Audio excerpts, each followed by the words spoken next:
We know awkward fighters. Real fighters know awkward fighters. He's not an awkward fighter. He's just a dumb fighter. You trying to kill me or I'm trying to kill you. You know, I think let's go in here and make this money. You know, it's more of a business tactic than anything. Tank is not the guy that knows how to sell a fight. Tank cannot sell a fight in his own division. You have the Paul brothers and they come over to boxing. Their idea from day one is we don't have the skills or the experience. What we're gonna do is we'll take on the absolute best guys, but they're gonna spot us somehow. At the press conference, Gervonta "Tank" Davis raised the stakes by issuing a direct warning to Jake Paul. He promised to end the fight in brutal fashion, making it clear that he plans to knock Paul out and leave no room for doubt. Confident in both his power and determination, Davis said he's coming to take the bag and prove his dominance. He's a fighter that just started fighting. That's, you know how when somebody first come in the gym and like yeah. When somebody first come in the gym and they've been coming for like a little minute, so they think they nice now. They ain't get all the everything down pat, but that's how he fight. I don't think he's an awkward fighter. Awkward is somebody, I don't want to call no names, but awkward is like different from him. He's not awkward. We know awkward fighters. Real fighters know awkward fighters. He's not an awkward fighter. He's just a dumb fighter. Eddie Hearn didn't mince words when discussing the unusual matchup between Davis and Paul. He explained that there's a vast difference between real boxing and staged entertainment, and this fight, in his view, belongs firmly in the latter category. To Hearn, it isn't a true test of skill but a spectacle designed to draw attention. He even laughed at the idea, stressing that people should not confuse events like this with world-class boxing. His comments reflected a broader concern among traditional promoters who feel that showbiz-style fights are overshadowing the sport's essence. In Jake Paul and Gervonta Davis, what can you tell me about that? What can you tell me about why Jake and Anthony has maybe been put to the side for now? Yeah, they always told us that it was, we were looking at that fight for February of next year, and they always said that there was a chance that Jake would fight in November. I think, wasn't I the one that broke Jake Paul against Gervonta Davis 6 months ago or something? I knew that they'd agree that deal. I didn't know they were about to announce it then, but I did know that they'd agreed that deal previously. So I don't like it, if I'm honest. I mean, I think we need to really differentiate between boxing and an entertainment concept, and that's what that is. It's a freak show. It's entertainment. It's a lightweight fighting a cruiserweight. With, I don't know, is it bigger gloves and certain minutes per round? I don't know what it is, but I understand the market and I understand this freak show, shock kind of the world mentality of people potentially tuning in. Is that a step too far? Maybe. I mean, I hated Jake Paul against Mike Tyson, but it did massive numbers. I hate Jake Paul against Gervonta Davis. It'll probably do massive numbers. So that's when you really have to differentiate yourself between, just because you don't like it doesn't mean it isn't going to do good business. Now, whether you want to be involved with it is another kettle of fish. I don't want to be involved with it, but I do respect the fact that it's going to do big numbers. Ariel Helwani, however, offered a different take. He noted that MMA fans often embrace unconventional spectacles, yet when something similar happens in boxing, the backlash is far stronger. To Helwani, this double standard is unfair. He argued that while Davis versus Paul isn't traditional boxing, it still carries entertainment value. He reminded fans that this fight shouldn't be judged like a title bout, but rather as a one-off show. For him, if audiences can enjoy spectacle fights in MMA, boxing fans should be able to appreciate this matchup without excessive criticism. Fight at, generally, I'm sure it'll be a little bit closer, maybe 200 to 150. How much bigger can Tank get? Why would that be somewhat celebrated in MMA, but in boxing it isn't? You know what I mean, PT? In MMA, like, we sort of love the freak shows, but in boxing they don't. Why do you think that is? What does that say about us in MMA? Well, we're a sick bunch of fucks, there's no doubt about that. But I will say, you agree, right, or no? Yeah. Like, the idea of the MMA freak show is everybody coming together and saying, "Oh, we're gonna watch a freak show. This is what this is. We know what this is. It is absolutely mental what we're gonna watch here." I think where people get annoyed with Jake is like, he even got me. You know what I mean? This guy is the greatest outrage farmer of all time. I saw his tweet and I was like, reading it, you know what I mean? And I was like, well, this is exactly what he fucking wants me to do. Like this is every time I'm doing this, he's in the game of getting eyeballs, and this is ridiculous. As long as why do I like an MMA freak show? Why would I watch Eddie Hall in an MMA fight against Dylan Dennis? I'd be like, this is fucking ridiculous, and I have to watch it.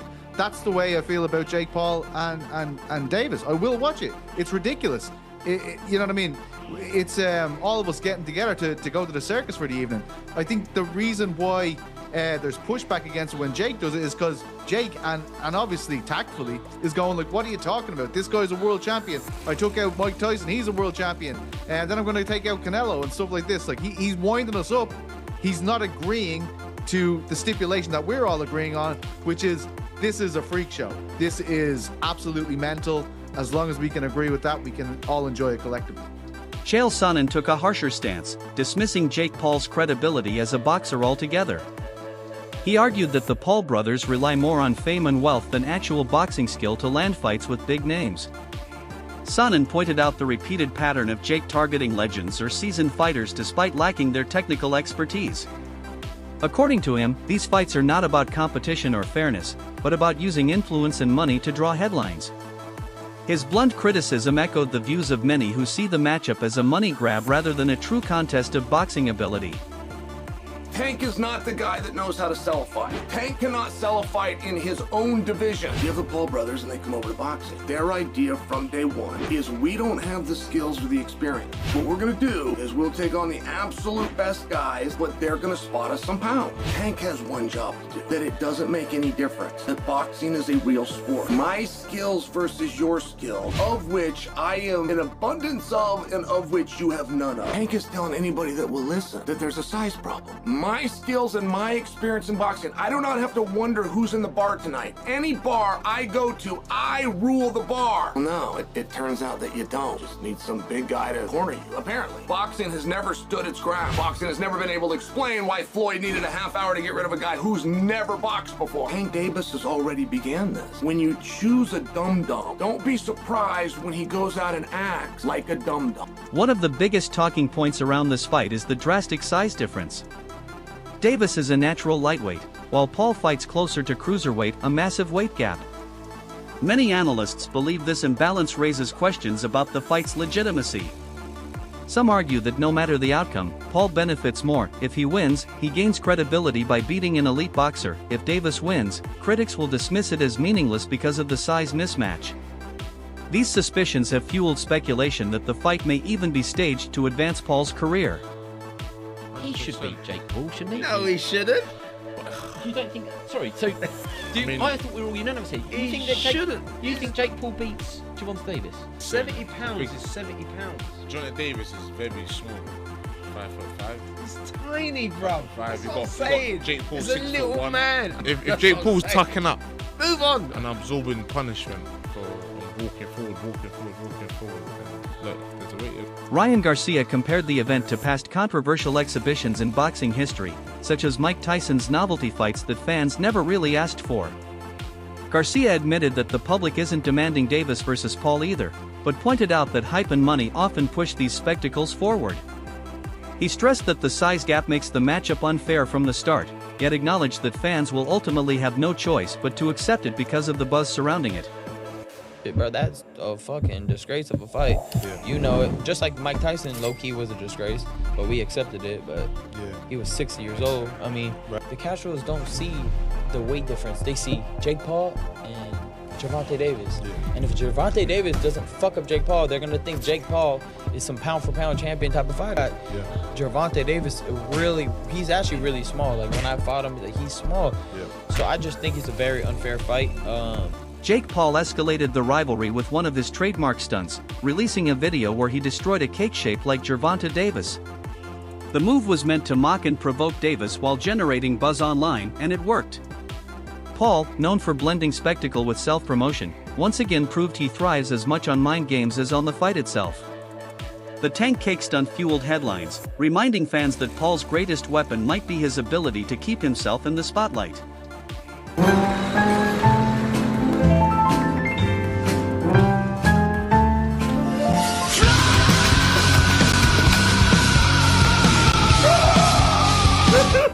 Seeing Davis share the ring with someone Jake Paul's size will be surreal.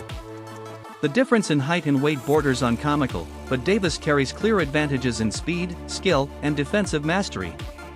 His footwork allows him to glide around the ring, slipping shots and creating countering opportunities. While Paul will attempt to use his reach and power, landing on a smaller, elusive opponent like Davis could prove far more difficult than expected. The intrigue lies in this clash of styles, Paul's raw size versus Davis's refined skill set. So crazy. Why is Gervonta Davis fighting a guy that big? There is some interest to that because you're not going to see Gervonta Davis. You're going to be able to see Gervonta Davis's feet. That's what I'm going to be interested to see because I don't think Gervonta is going to jump out there and try to run up into Jake Paul and try to knock Jake Paul out. What I think Gervonta is going to do is Gervonta is going to move his feet, just going to move, make Jake Paul miss a lot, make Jake Paul look really dumb just by using defense on him and making him swing at the wind because that is going to be very tough for him to hit a guy that is that little. If you play basketball, for example, and you are a tall 6'1" guy and you try to stand in front of some 5'8", real quick 5'8" guy, trust me, their first steps are going up out of there, those little teeny weeny dudes. So that's going to be very fun and interesting to watch how that goes down. Now, on the other side, what Jake Paul's going to do. He don't have no consciousness. He doesn't have a conscience about what he's trying to do. He's going to go in there try to hurt a 60-year-old Mike Tyson. He don't care. He wanted to hit Nate. He's way bigger than Nate Jones when he fought Nate Jones. You think he didn't care about hitting Nate Jones upside the head? He's definitely going to be looking to try to get as much as he can get off on Gervonta Davis and I see him trying to run up on him, trying to maul him, trying to grab him, trying to club him, trying to do all kind of craziness, man. And it's going to be interesting. It's going to be an interesting thing to watch. Now, let me tell you what I really hope, and I haven't seen for this particular card, but I know that I know it's going to be good, which is the undercard. The undercard for the Canelo Alvarez fight and Terrence Crawford fight is absolutely horrendous. There's nothing on the thing that would make you want to watch to tune into that thing. Even Terrence Crawford, widely regarded as one of the sport's best pound-for-pound fighters, dismissed the matchup outright. He questioned how promoters could justify pairing a 195-pound fighter against someone from the 135-pound division, calling it less a real fight and more of a business move.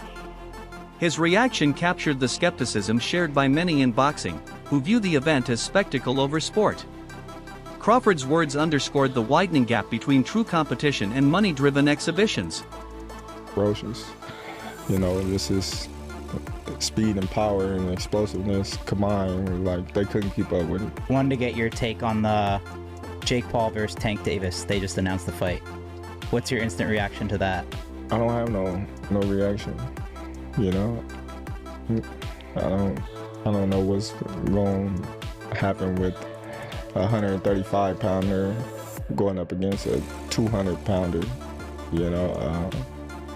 If it's scripted, then it's going to be good for the fans to watch. In reality, he's way too big for Tank. Like, Tank is very talented, punch hard, explosive. Analysts continue to debate whether Davis's punches will even make an impact on Jake Paul. In boxing, power often decides fights, but against a man nearly 60 pounds heavier, Davis's shots may not carry the same sting. Paul's frame could absorb the impact, leaving Davis with a steep uphill battle. On the flip side, if Paul lands clean, the size advantage could prove devastating for Davis. This uncertainty has sparked concern over whether the exhibition should even move forward under such conditions. I am interested to see, will it look similar to this, or will it be even more definitive in favor of Tank, like some people are suggesting? And with it being 10 rounds, like, Jake Paul did start to gas at the end of his last fight. Like, if that happens, maybe Tank could look at that and go, right, I'm going to work the body early, and when you do start fading, then I'm going to fucking really put the pressure on you. And it's one thing with Julio Cesar Chavez, in front of you, who's trying a little bit in the last 2 rounds, but Tank, even as small as he is, it will be a lot harder to keep him off. And what will Tank's power be like as a 135er? Like, he's probably going to be about 150 150 when he gets in there, maybe. Will those punches on the big fat dome of Jake Paul actually really hurt? Because power can translate up a couple of divisions, but like, that's a lot of divisions. What if Jake just takes them? No problem. I'm not saying he will, I'm just saying it would be fucking weird. This really is size versus skill in its purest form, and that is why I've got to admit I'm fascinated to see it. To be honest, I'm a little disappointed as well, because I wanted to see Tank versus Roach after they went to a draw in their last fight, a very controversial draw. I think Tank should have fucking lost it, to be honest. Tank doesn't give a shit about legacy and belts. He doesn't give two shits about that.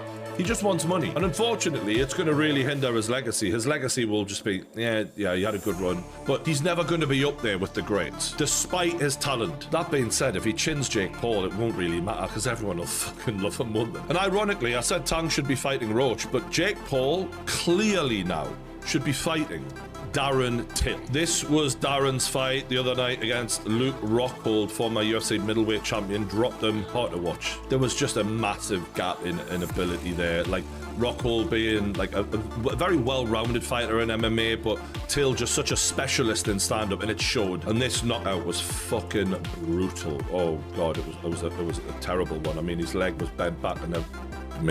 Adding to the controversy, a rumor has circulated claiming Davis could be offered as much as $200 million to deliberately take a dive against Jake Paul. The speculation has outraged fans, with many arguing that even the suggestion damages boxing's credibility. If true, the fight would shift from a test of skill to a business transaction, undermining the sport's integrity. The rumor has split opinion, leaving fans questioning whether the bout is legitimate competition or simply staged entertainment. Now, really, y'all worry about the wrong question. Y'all worry about Roach, but the real question is, damn, is Tank getting paid $150, $200 million to take that dive versus Jake? Is he gonna do it? Now, I'm just thinking, like, damn, like, phone them, $200 million? It's an exhibition, they gonna go on your record? Shit. What would I do? Would I take $200 million to lose a fake fight? Damn, G. Jake might win this fight, bro, because shit. $200 million is an exhibition, y'all already talking shit. $200 million. Would I take the dive? I think $200 million is worth taking a dive, gang. I honestly do think so. And it ain't even a real fight. I hope that's not the case, but that's a fucking solid fucking question. What the fuck is gonna happen in this fight? Like, is he gonna take the dive? It's an exhibition, so somebody gotta win. It's not real. It's like a play. When you really think about it, it's sparring. It's not real. You know what I'm saying? No, what y'all think? What would you do? Would you take the $200 million to motherfucking lose to Jake Paul? If you enjoyed this video, don't forget to like, share, and subscribe to Knockout Voyage for more amazing boxing content. Stay tuned for the next big fight.